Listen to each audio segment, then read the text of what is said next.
사랑하는 성도 여러분, 우리는 계속해서 성도의 품격에 대해서 함께 말씀을 나누고 있습니다.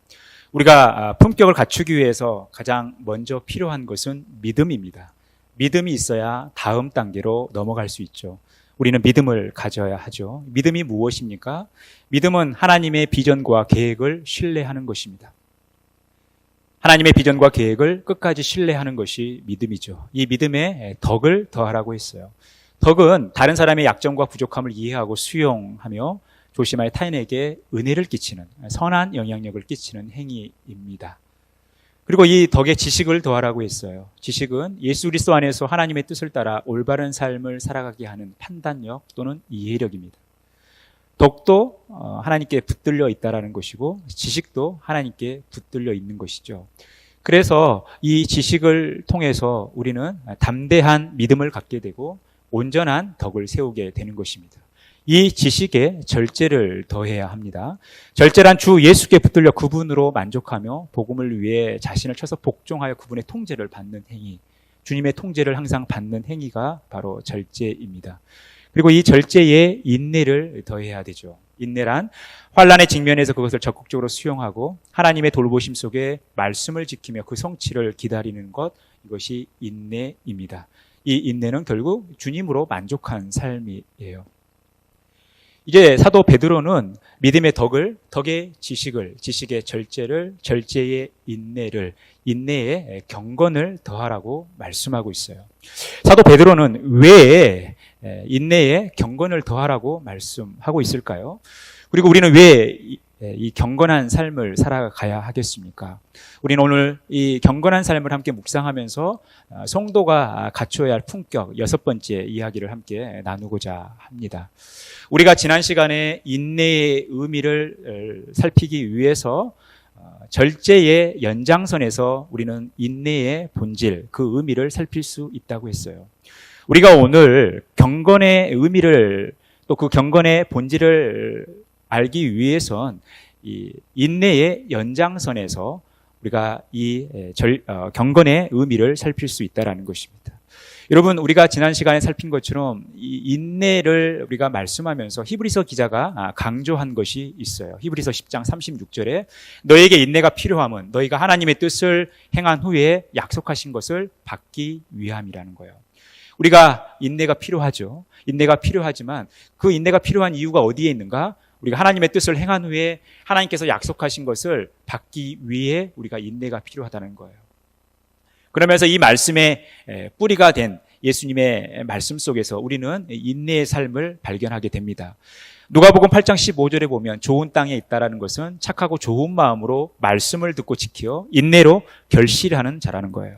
결국 이 인내라는 것은 하나님의 말씀을 듣고 지키면서 하나님의 뜻을 행한 후에 하나님께서 약속하신 그 말씀을 그대로 받는 것, 그리고 그 약속하신 것을 그대로 받는 것이 인내라는 거예요. 우리가 이것을 통해서 아는 것은 무엇입니까? 인내는 하나님의 말씀과 밀접한 관련이 있다는 거예요.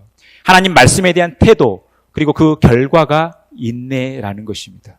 그래서 우리는 이 인내의 삶을 산다라는 것은 얼마나 하나님의 말씀을 가까이 하고 그 하나님의 말씀을 지켜 살아가느냐, 이것이 우리의 인내의 삶을 결정하는 것입니다. 이 인내의 연장선에서 이 경건도 바로 이 인내의 비슷한 모습이 나타나고 있다는 거예요. 오늘 야고보 사도가 이 경건에 대해서 말씀하면서 이 인내의 연장선에서 우리의 경건한 삶이 어떠한 삶인가를 말씀하고 있어요. 우리 22절 말씀 같이 한 목소리 읽겠습니다.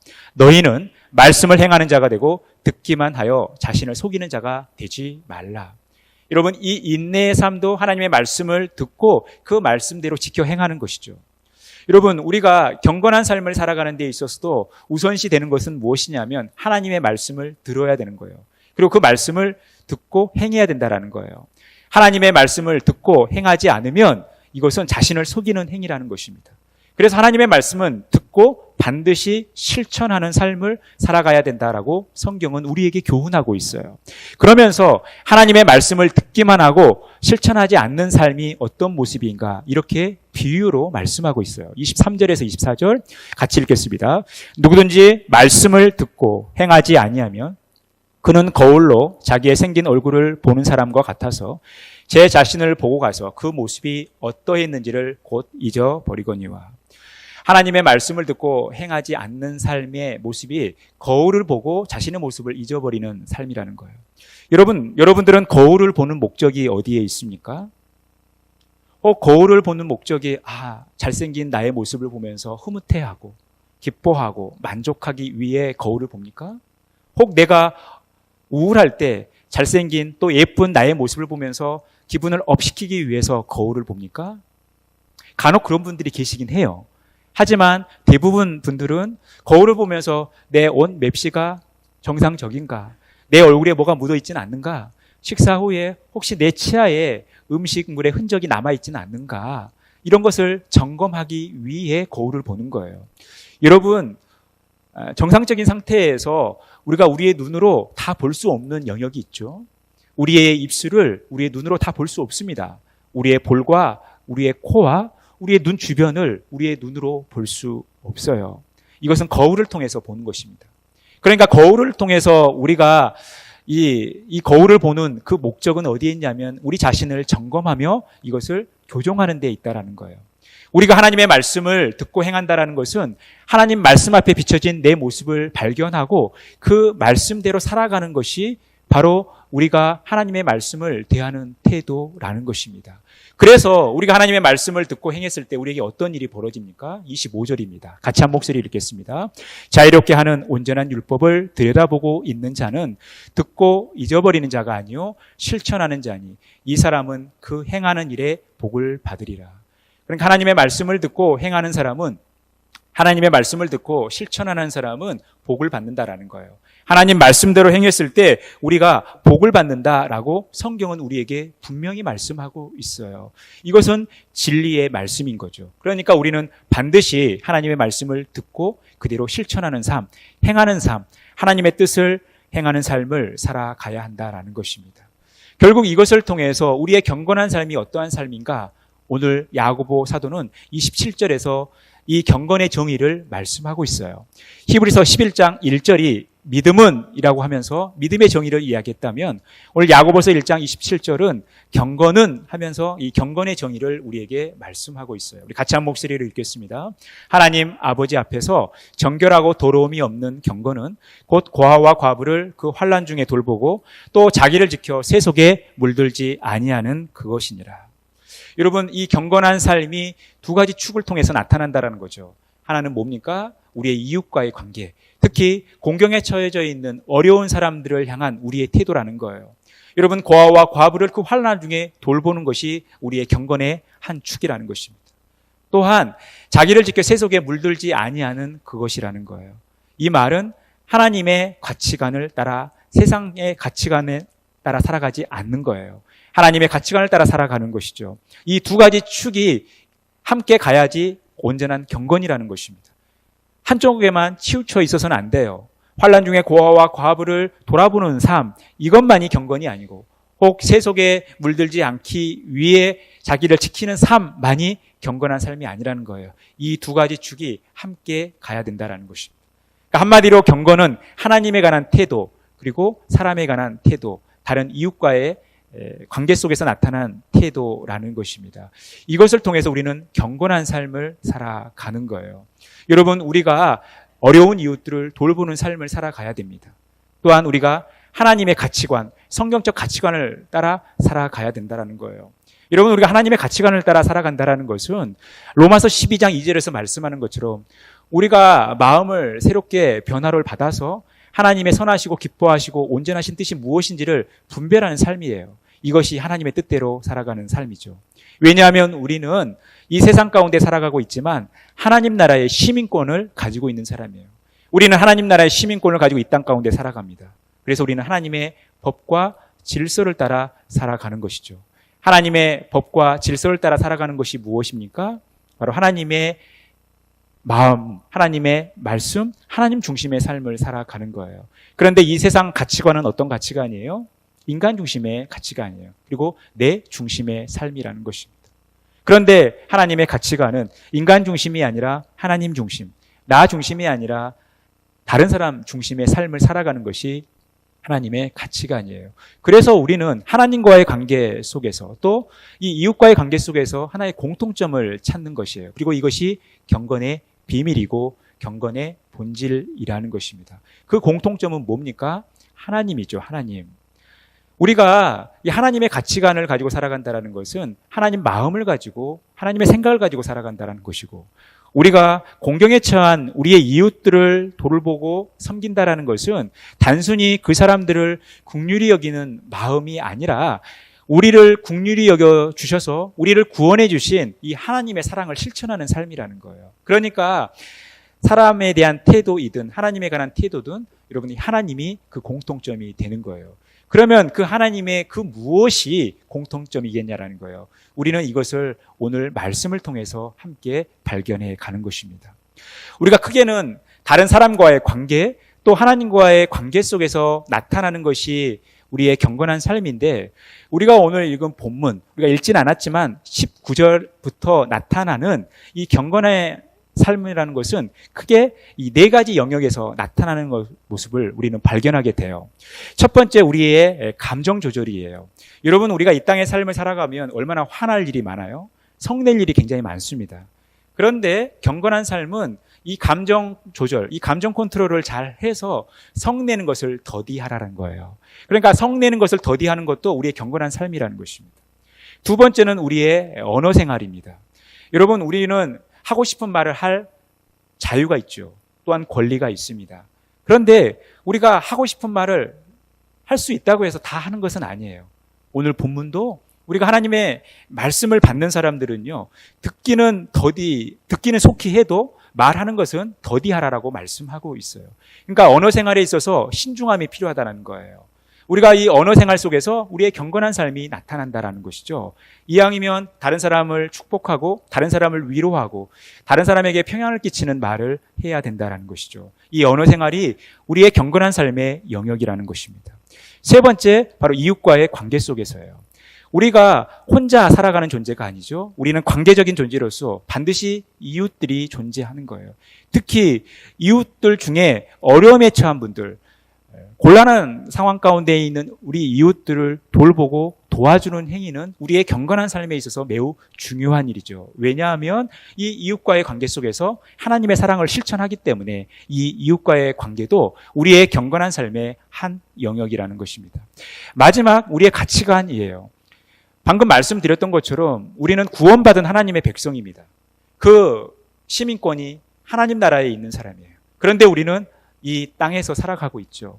그런데 이 땅 가운데 우리가 살아간다고 해서 이 세상적 가치관을 가지고 살아가는 것이 아니라 하나님이 말씀하시는 하나님의 말씀, 그 말씀의 가치관을 따라 살아가는 거예요.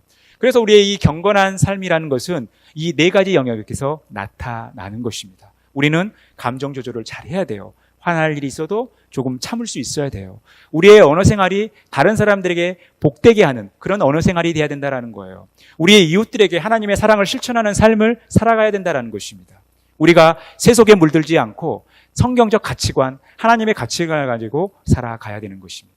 그런데 여러분, 우리가 이 땅의 삶을 살아가다 보면요, 이 감정을 조절하는 부분에 있어서 또 언어 생활에 있어서 이웃관계에서 또 가치관 속에서 정말 잘 살아가는 예수 안 믿는 사람들을 보게 돼요. 예수 안 믿지만 굉장히 감정 컨트롤을 잘 하시는 분들이 있어요. 화 잘 안 내시는 분들이 있습니다. 그리고 언어 생활을 통해서 굉장히 매력을 주는 분들이 있어요. 예수 안 믿지만 감정 조절이나 언어 생활에서 굉장히 많은 사람들에게 유익을 주는 분들이 많습니다. 이웃과의 관계도 마찬가지예요. 어려움에 처한 분들을 많이 돕고 섬기는 예수 안 믿는 분들 굉장히 많습니다. 그리고 건전하게 내 중심이 아니라 다른 사람 중심의 삶을 살아가는, 그래서 다른 사람을 많이 배려하는, 멋지게 살아가는 분들, 건전하게 살아가는 분들이 굉장히 많아요. 그런데 여러분, 예수 안 믿고 이렇게 살아가는 분들이 그러면 경건한 삶을 살아가시는 분들입니까? 그렇지 않다라는 거예요. 그들은 그들의 감정 컨트롤을 잘 할 수 있고 또 바른 언어 생활을 하고 또 이웃과의 관계 속에서 다른 사람들을 많이 돌보는 삶을 살아가면서 나름 건전한 사고를 가지고 살아가지만 이것이 경건한 삶이 될 수 없다라는 것은 이들에게서 빠진 것이 있어요. 여러분, 이 경건한 삶의 뿌리는 거룩에 있죠. 거룩에 있는데 그 거룩의 뜻은 무엇이냐면 구별입니다. 구별. 그러니까 우리가 거룩한 삶을 살아간다, 우리가 경건한 삶을 살아간다라는 것은 우리가 구별된 삶을 살아간다라는 거예요. 여러분, 비슷해 보이죠? 우리 그리스도인들도 감정 조절 잘하고 살아갑니다. 언어 생활 잘하고 살아갑니다. 우리 이웃 잘하고 살아가요. 이웃을 잘 돕고 살아갑니다. 또 건전한 가치관을 가지고 살아가요. 그런데 중요한 것은 예수 안 믿는 사람들도 그렇게 살아간다라는 거예요. 그렇게 살아간 분들이 굉장히 많아요. 그래서 정말 멋지고 신사적이고 정말 다른 사람들에게 사랑을 많이 베푸는 분들, 정말 언어 생활하면 그 사람의 이야기하는 것만 들어도 푹 빠지는, 그 매력에 빠지는 분들이 굉장히 많습니다. 그런데 여러분, 예수 안 믿는 그분들, 예수 안 믿지만 우리가 멋지게 보이는 삶을 살아가는 그분들과 우리의 삶의 차이가 뭘까요? 구별이 뭘까요? 오늘 이것이 우리의 경건의 비밀, 경건의 능력이라는 것입니다. 21절이에요. 우리 같이 한 목소리 읽겠습니다. 그러므로 모든 더러운 것과 넘치는 악을 내버리고 너희 영혼을 능히 구원할 바 마음에 심어진 말씀을 온유함으로 받으라. 여러분, 심어진 말씀을 온유함으로 받으라는 것은 뭡니까? 지난주 말씀처럼 우리의 마음의 밭이 좋은 땅이 되라는 거예요. 착하고 좋은 마음으로 우리의 마음의 밭이 좋은 땅이 되었을 때 우리가 하나님의 말씀을 잘 받아들이게 되는 거예요. 그리고 거기에서 열매를 맺는다라는 것입니다. 우리가 하나님의 말씀을 온유함으로 잘 받았을 때 우리에게 감정 조절이 잘 되는 거예요. 성내는 것을 더디할 수 있다는 것입니다. 우리의 언어 생활이 혀에 재갈을 물으며 꼭 필요한 말, 은혜로운 말, 복이 있는 말, 덕이 있는 말을 할 수 있다는 것입니다. 이웃을 사랑하는 것을 내 몸과 같이 사랑하는 삶을 실천할 수 있다는 것입니다. 우리가 하나님의 말씀을 듣고 그 말씀대로 행해야지 하나님의 가치관을 가지고 살아갈 수 있다는 거예요. 이것이 바로 열매 맺는 삶이라는 것입니다. 여러분, 이것을 통해서 알게 되는 건 뭡니까? 우리의 경건한 삶은요, 하나님의 말씀과 함께 가야 된다는 거예요.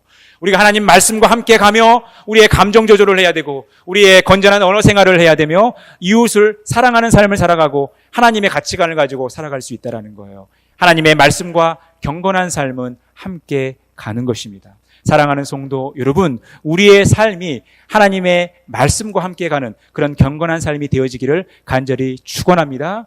하나님의 말씀이 여러분들의 삶의 능력이 되어서 여러분들의 삶의 능력이 우리의 삶 가운데 나타나며 하나님께 영광 돌리는, 또 하나님께 그 결실을 통해서 하나님을 높이는 그런 복된 삶을 살아가시기를 간절히 바라겠습니다. 여러분, 경건은 하나님의 말씀과 함께 가야 되는 거예요. 우리의 모든 삶은 말씀과 함께 가야 된다는 것입니다. 우리의 교회 공동체도 마찬가지예요. 우리가 경건의 모양이 있지만 하나님의 말씀이 함께 하지 않으면 우리에게 어떤 일이 벌어집니까? 디모데전서 6장 3절에서 5절에 보면요, 누구든지 다른 교훈을 하며 바른 말, 곧 우리 주 예수 그리스도의 말씀과 경건에 관한 교훈을 따르지 아니하면 그는 교만하여 아무것도 알지 못하고 변론과 언쟁을 좋아하는 자니 이로써 투기와 분쟁과 비방과 악한 생각이 나며 마음이 부패하여지고 진리를 잃어버려 경건을 이익의 방도로 생각하는 자들의 다툼이 일어나느니라. 여러분, 우리가 수년간 신앙생활을 하다 보면 여러분 교회 생활에 굉장히 익숙해져요. 신앙생활에 익숙해집니다. 그런데 우리의 신앙생활은 하나님의 말씀이 중심이 돼야 되고 하나님의 말씀이 지침이 되어 신앙생활을 해야 되는 거예요. 그런데 우리가 하나님의 말씀이 우리의 신앙생활에 빠지면 어떻게 되는 거예요? 그냥 우리 안에 종교적인 행위만 있으면 우리가 어떻게 된다라는 겁니까? 교만하게 된다라는 거예요. 그래서 아는 것 같지만 아무것도 알지 못한다라는 거예요. 그러다 보니까 변론과 언쟁을 좋아하게 되고 투기와 분쟁과 비방과 악한 생각이 나는 거예요. 왜냐하면 서로의 생각들이 다르기 때문에 그렇죠.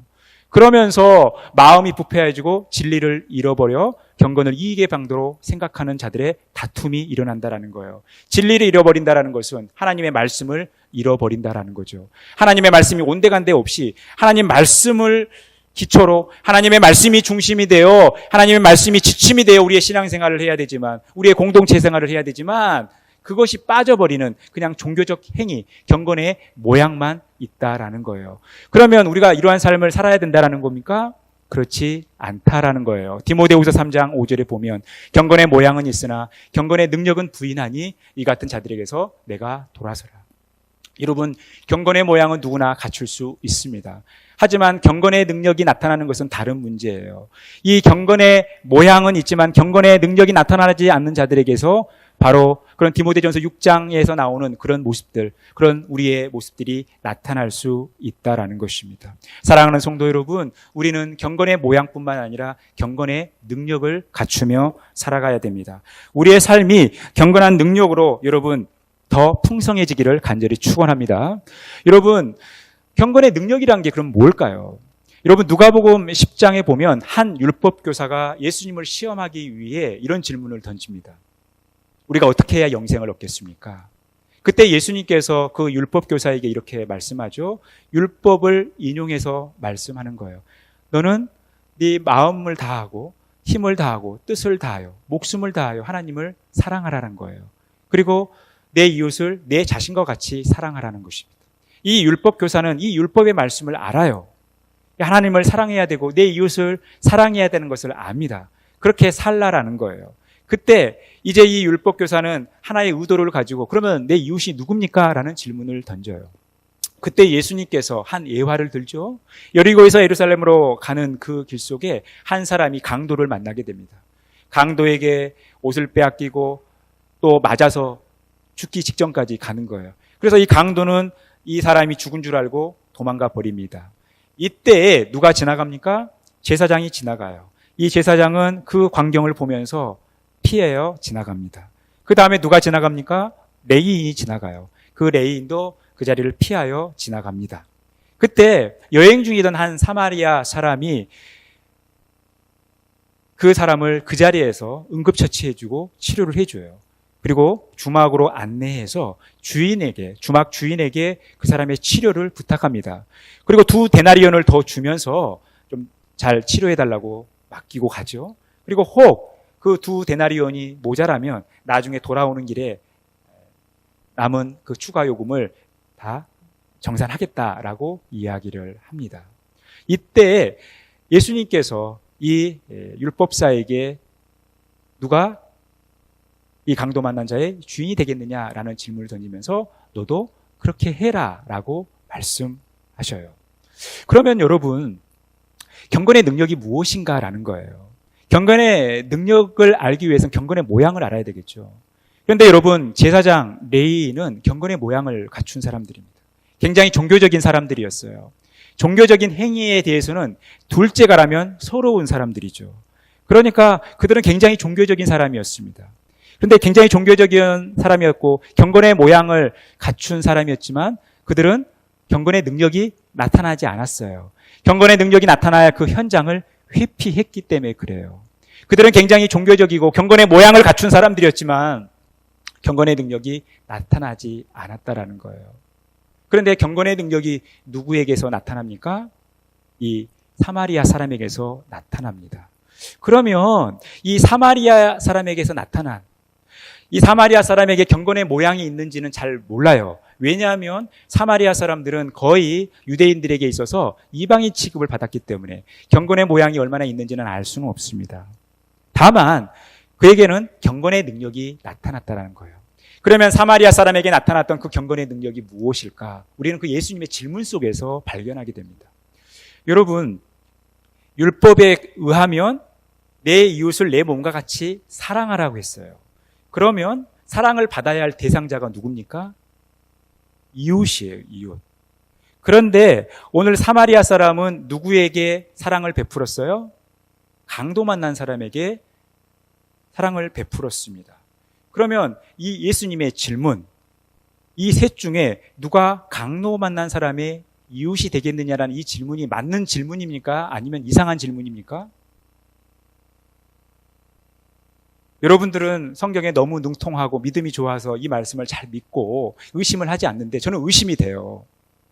왜 예수님은 이웃을 사랑하라고 하셨으면서 정작 이웃을 사랑한 이 사마리아 사람이 이 강도 만난 자의 이웃이 되냐라고 이런 질문을 하시냐라는 거예요.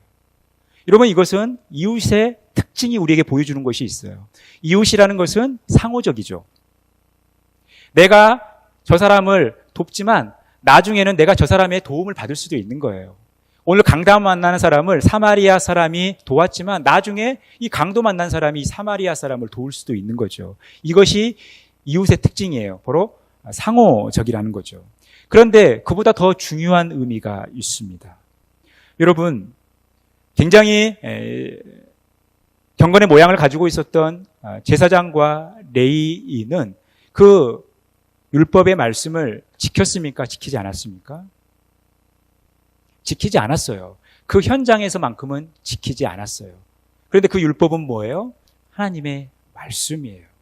여러분, 하나님의 말씀을 지킨다라는 것은 무엇을 의미합니까? 하나님의 살아계심이 그 하나님의 말씀을 지키는 현장에 드러나는 것을 의미하는 거죠.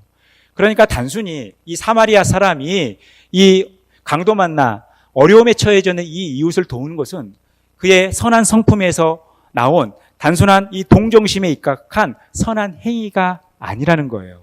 이 사마리아 사람의 이 선한 행위는 단순히 그가 좋은 마음을 가지고 선한 행위를 펼친 것이 아니라 하나님의 사랑을 실천한 일이라는 거예요. 다른 말로 표현하면 그가 강도 만난 사람에게 선한 행위를 베푼 것은 그 현장에 하나님의 임재를 드러내는 행위라는 거예요.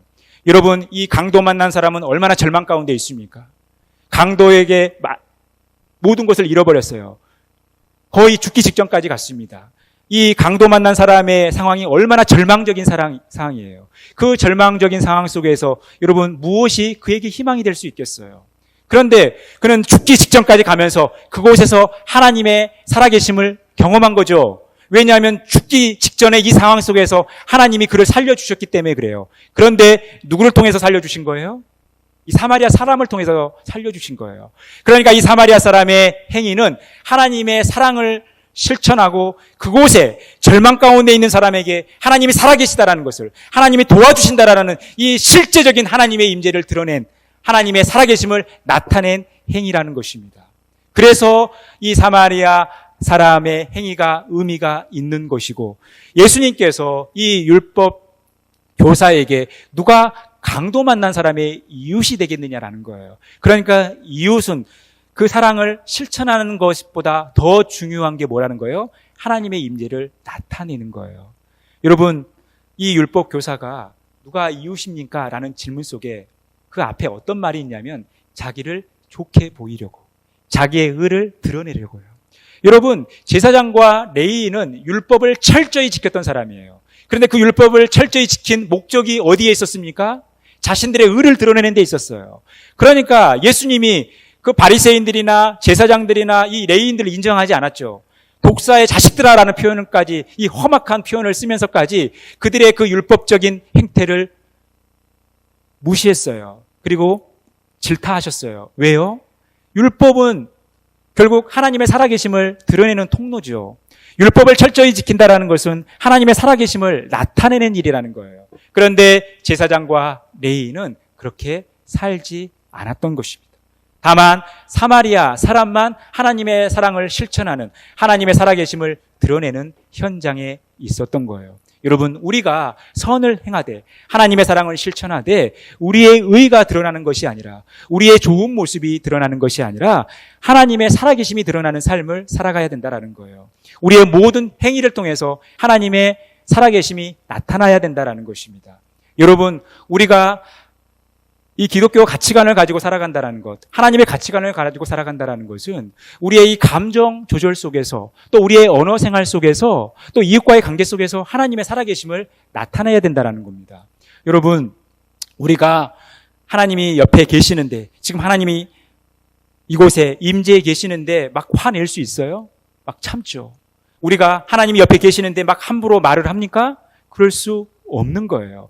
우리가 이 언어 생활의 신중함, 또 우리의 이 감정 컨트롤은요, 하나님의 임재의 결과물이라는 거예요.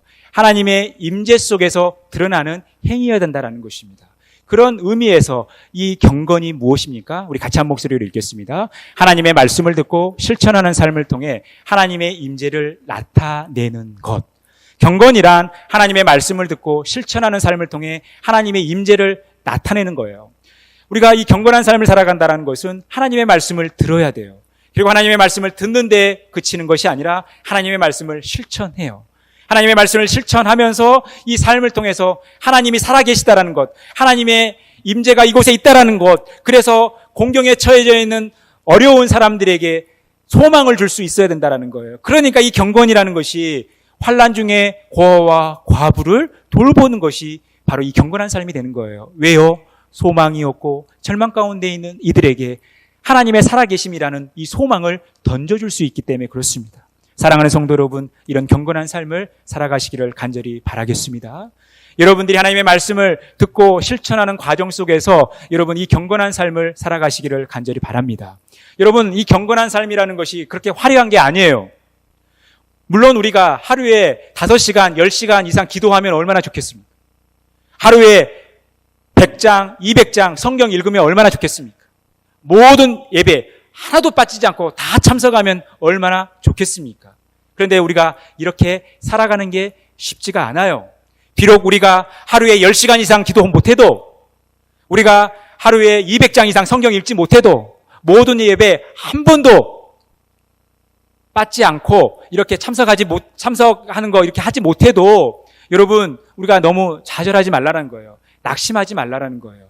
우리가 그렇게 살면 얼마나 좋겠습니까마는, 그렇게 살지 못하더라도 내가 오늘 받은 하나님의 말씀, 내가 읽은 한 절의 하나님의 말씀, 내가 들은 한 절의 하나님의 말씀을 우리의 삶 가운데 그대로 실천하면서 우리의 삶의 현장에서 화낼 일이 있어도 화내지 않고, 내가 하고 싶은 말 많아도 그 하는 말 다른 사람에게 해가 될까 봐 좀 참을 수 있고, 어려운 이웃 봤을 때 그냥 지나치지 않고 도울 수 있고, 또 세속에 물들지 않고 하나님의 말씀대로, 하나님의 가치관대로 살아가고 있다면, 그런 우리의 작은 삶, 소박한 삶도 하나님께서 기뻐하시는 정결하고 더러움이 없는 경건이라는 거예요.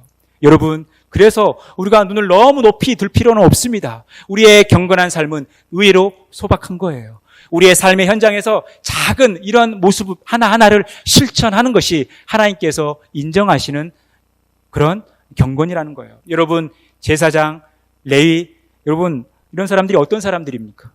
구약 성경에 능통했던 사람들이에요. 성경고사 대회 하면 아마 전국에서 1등할 거예요. 그런데 그들에게는 삶이 없었습니다. 그들은 하나님의 말씀을 실천하지 않았던 거예요. 그러니 그들의 경건은 헛것이었고, 그들은 경건의 모양에서만 그쳤다라는 것입니다. 그러니 여러분, 우리가 하나님의 살아계심을 경험한다라는 것, 우리가 하나님의 임재를 경험한다라는 것은 철저히 하나님의 통치와 다스림 속에서 우리의 감정이, 우리의 언어 생활이 컨트롤되고 우리 이웃들에게 사랑을 실천하는 거예요. 여러분, 이 유대 랍비 중에 유명한 랍비가 있는데 그 중에 한 명이 아키바라는 랍비입니다. 이게 탈무드에 나온 내용인데, 이 아키바라는 이 랍비가 어느 날 먼 길을 여행하게 됐습니다. 여행하려면 준비물을 좀 챙겨야 되겠죠.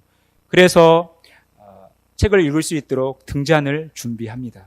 그리고 운송 수단으로 나귀를 준비해요. 그리고 시간을 체크하기 위해서 수탉을 준비하고 토라를 가지고 이제 여행길에 떠납니다.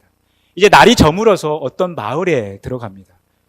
그곳에서 잠을 자기 위해서 잠자리를 구하기 위해서 그 마을에 들어가지만 철저하게 외면을 당해요. 얼마나 실망스러운 상황입니까?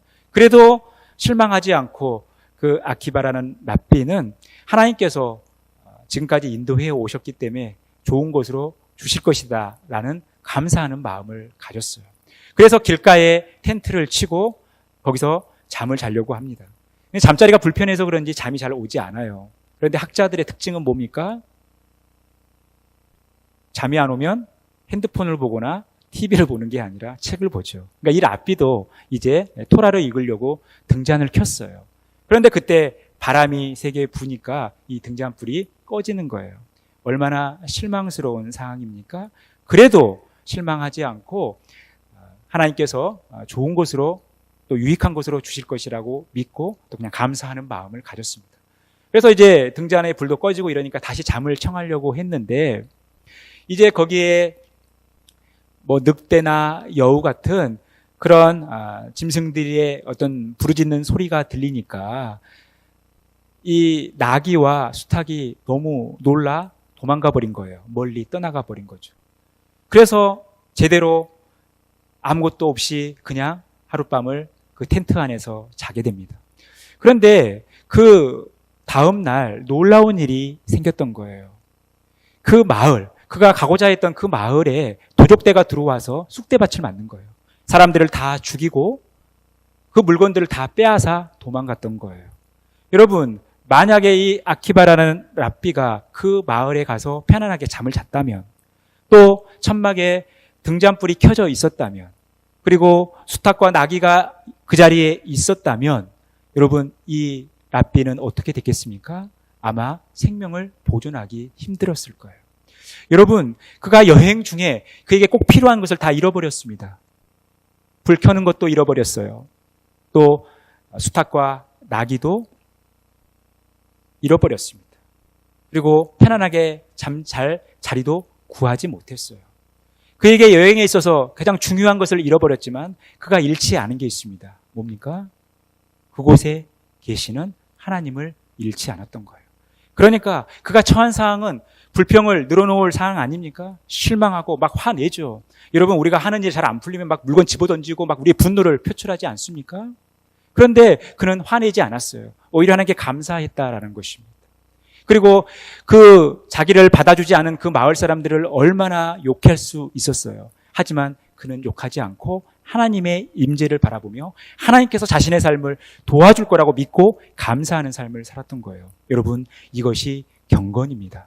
여러분, 우리가 이 땅의 삶을 살아가면서 여러분, 얼마나 많은 사람들이 이 세속적 가치관에서 이 세상 가운데 살아가는 모습을 얼마나 많이 발견하게 됩니까? 여러분, 우리가 하나님의 가치관을 가지고 살지 않으면 이 세상 가운데 도저히 살아갈 수가 없어요. 우리 어린 자녀들, 우리 중고등학생들 보십시오. 말하는 거 들어보십시오. 90% 이상이 욕이에요. 여러분, 이 어린 아이들만 그렇습니까? 우리 교회 주변에 이 먹자 골목 되면요, 여러분 아마 한 9시, 8시 정도 되면요, 사당동에 있는 사람들 다 여기 모여 있을 정도로, 젊은 사람들 여기 다 모여 있을 정도로 북적북적 됩니다. 제가 이제 땅 밟기도 하고 이러면서 이쪽을 지나가면요, 이 젊은 사람들이 대화하는 소리를 들어요. 그냥 안 보고 지나가면 싸우는 줄 알아요. 그냥 일상의 대화인데 욕이에요, 욕. 욕 아니면 대화가 안 됩니다. 여러분, 우리가 이런 시대를 살아가고 있어요. 여러분, 요즘 우리 주변에 일어나는 사건, 사고들의 가장 큰 특징은 뭡니까? 분노 조절 장애로 인한 사건, 사고들이에요. 화를 못 참는 거예요. 분노를 표출해야 되는 거예요. 여러분, 우리가 그런 시대를 살아가고 있습니다. 그런데 여러분, 우리가 이것들을 잘 막고 지켜내기 위해서 필요한 건 뭐예요? 우리의 경건한 삶인데, 이 경건한 삶이라는 것이 하나님의 말씀을 듣고 실천하는 삶을 통해서 철저히 하나님의 통제와 다스림 속에 살아간다라는 거예요. 여러분, 그래서 이 경건이라는 것은, 경건의 다른 표현이 바로 임재라는 거예요. 바로 하나님의 임재라는 것입니다. 우리의 경건한 삶이라는 것은 하나님의 임재로 나타나야 되는 거예요. 사랑하는 성도 여러분, 경건한 삶을 살아가시기를 간절히 바라겠습니다. 우리가 경건한 삶을 살기 위해서 가장 먼저 하나님의 말씀으로 양육을 받아야 돼요. 하나님의 말씀으로 양육을 받아야 되는데, 하나님의 말씀으로 양육을 받지 않으면 어떻게 돼요? 우리가 경건의 모양만 갖추게 되는 거예요. 디모데전서 4장 7절에서 8절 보면, 망령되고 허탄한 신화를 버리고 경건에 이르도록 내 자신을 연단하라. 육체의 연단은 약간의 유익이 있으나 경건은 범사에 유익하니 금생과 내생에 약속이 있느니라. 여러분, 우리의 절제와 인내의 삶은 육체의 연단으로도 나타나요. 그런데 여러분, 이 절제의 인내를 더하고 인내의 경건을 더해야 되는 것은, 이 경건은 범사에 유익하면서 이 땅의 삶뿐만 아니라 내세의 삶까지도 유익하다는 거예요. 왜요? 하나님의 약속이 이 경건에 들어있기 때문에 그런 거예요. 여러분, 우리가 이 경건한 삶을 살기 위해서 반드시 하나님의 말씀으로 양육을 받아야 되는 거예요. 그 말씀을 따라 철저히 살아가야 된다는 것입니다. 디도서 2장 11절에서 13절, 우리 같이 한 목소리 읽겠습니다. 모든 사람에게 구원을 주시는 하나님의 은혜가 나타나 우리를 양육하시되 경건하지 않은 것과 이 세상 정욕을 다 버리고 신중함과 의로움과 경건함으로 이 세상에 살고 복스러운 소망과 우리의 크신 하나님 구주 예수 그리스도의 영광이 나타나심을 기다리게 하셨으니. 여러분, 하나님의 은혜가 나타나 우리를 양육한다는 게 뭡니까? 하나님의 말씀이 우리를 양육한다라는 거예요. 우리가 하나님의 말씀으로 양육받을 때 우리는 경건한 삶을 살아가는 거예요. 그 경건한 삶을 이 땅 가운데 살아가는 것이죠. 그런데 이 경건한 삶을 이 땅 가운데 살면서 우리가 복을 받는 것뿐만 아니라 우리에게는 또 다른 소망이 있다라는 거예요. 예수 그리스도의 영광, 예수 그리스도의 재림, 예수 그리스도의 강림의 이 나타나심을 기다리는 이 내세의 소망을 가지고 살아간다라는 것입니다. 우리는 구원받은 백성이기 때문에 예수 그리스도의 재림과 함께 천국의 삶이 시작되기 때문에 여러분 우리가 내세의 삶을 기대하는 거예요. 우리가 경건한 삶을 살아가면서 하나님의 말씀으로 이 땅의 삶을 승리하는 것뿐만 아니라 보장된 내세의 삶을 기대하며 살아가는 것입니다. 여러분 이것이 경건의 힘, 우리 가운데 역사하시는 하나님의 임재, 바로 이 경건의 능력이라는 것입니다. 날마다 이 경건의 능력을 갖추며 살아가시기를 간절히 바라겠습니다. 사랑하는 성도 여러분, 우리는 성도의 품격을 갖추기 위해 믿음을 가져야 됩니다. 그리고 믿음의 덕의 지식을, 지식의 절제를, 절제의 인내를, 그리고 그 인내에 경건을 더해야 됩니다. 경건한 삶이라는 것은 하나님의 말씀을 지켜 행하면서 그 말씀대로 순종하는 삶을 통해서 우리가 살아가는 그 삶의 현장 속에 하나님의 살아계심과 하나님의 임재가 나타나는 것을 의미하는 거예요. 사랑하는 성도 여러분, 경건한 삶을 통해서 여러분들의 말씀 순종의 삶을 통해 하나님의 살아계심과 하나님의 임재를 많은 사람들에게 나타내는 그런 복된 삶 살아가시기를 간절히 축원합니다.